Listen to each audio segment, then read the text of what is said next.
morning, blessed Sunday. So, ayan. Matagal-tagal rin bago tayo nakapag-update. Out of nowhere, naisipan ko lang na mag-vlog na lang. So, ngayong araw ay araw ng linggo. Araw ng pagsisimba, no? Araw ng pamamahinga. Marami-rami na rin ang mga nangyari. So, kwento din natin later on kung ano na nga ba ang ating pinagkakaabalahan sa ngayon at ano na yung update sa ating negosyo. Andito ako ngayon kasi nalita ako sa simbahan. Supposedly 6 AM ang start, but then nakarating tayo ng 6:30. Pero sa kagandahan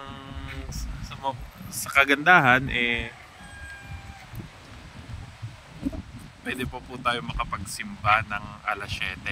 Isa lang po ang mass dito, pero yung IFI po, ayan, ay alas 7 po ang simula. Kaya pumunta po muna tayo dito sa isang open space, no, para dito natin spend ang remaining time bago mag-church. So, napakatahimik ng lugar.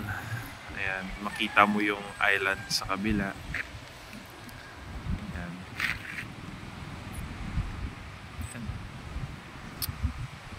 Hindi makuha ng phone.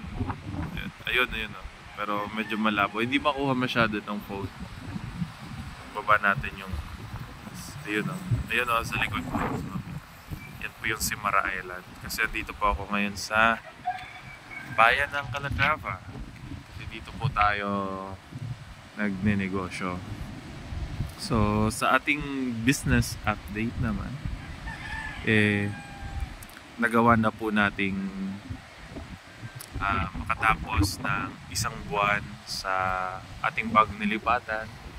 Sa awa naman ng Diyos ay naging maayos po ang ating pagbubukas ng bagong tindahan o paglipat natin kasi naging okay po yung sales natin maliban dun sa mga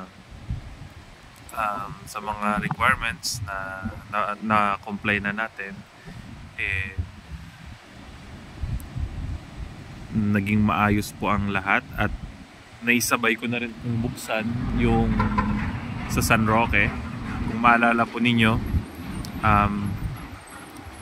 doon po ako nagsimula sa barangay dito sa bayan ng Calatrava. At saka yun, sinunod ko lang. Sabi ko nga nung una, redirection to the Lord. Masakit sa akin nung una. Sabi ko, ano na naman to? Kumbaga parang natakot ako bigla kasi nga baka mamaya lalo ako mawala ng kita. Kasi ang sabi po sa akin ng mga kapitbahay ko, wala nga daw po tao masyado sa bayan at baka langawin ako doon. Kaya andun po yung risk na baka yung pinaghirapan ko, pinagpaguran ko, mawala na lang bigla. Pero naniwala po ako na ang mga bagay-bagay ay may dahilan. So, ayun. Maliban sa pagdarasal, sinamahan na rin po natin ng ating ng execution. Kasi nga, syempre, for the last 5 years, marami na rin po tayong natutunan sa pagnenegosyo. Pero, mas sumandal po ako ngayon sa Panginoon na kung saan sabi ko sa girlfriend ko, naniniwala ako na redirection to ng Panginoon, na kung saan baka mas mapabuti pa. Although may pangamba, syempre, dahil nga sa mga sinasabi ng mga tao, pero ayun, redirection nga ni Lord.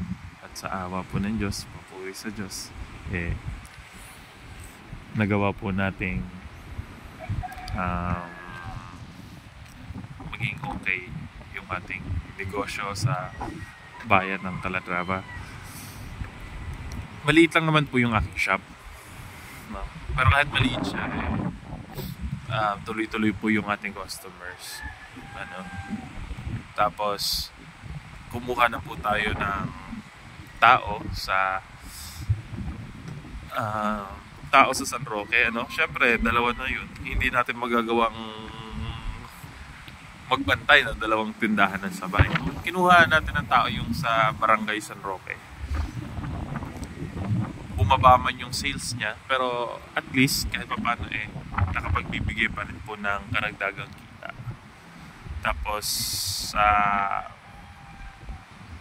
bayan naman po ngayon, pinag-iisipan ko na po na kumuha ng tauhan kasi nakakapagod na rin po, no? Kumbaga sa maghapon natin pagbabantay, hindi ko na rin po kinakaya na mag-isa lang kasi maghahanger, magsusukli, maglilinis. Nakakapagod din po. Kaya sana nga po mas lumaki pa yung sales natin para ma-cover up na po talaga natin lahat ng expenses, magmula sa rent and pagbabayad ng tauhan. Kasi nga po dito po sa bayan ng Calatrava, maliban sa personal expenses natin, nangungupahan na po tayo. Wala pa ako dito sa sariling tirahan. Pati yung personal kong tinitirhan, upa lang po, no? Kaya ganun. And may nakikita po ulit akong opportunity dito sa bayan na to. Kaya pinipray ko nga na tinitingnan na rin kung magiging feasible ba, kung magiging okay ba. So yan, no? Di ko alam kung ano kalalabasan ng video na to, kung masyado bang sabog yung ating pagkukwento, kumbaga yung content ng ating message ba pagkasunod. Hindi ko alam. Basta kung ano lang maisipan ko, sasabihin ko. Kaya yun lang po muna ating update. May 20 minutes pa bago mag-start ang simba, no? Maya punta na tayo sa bayan. Yun lang po. Bye bye.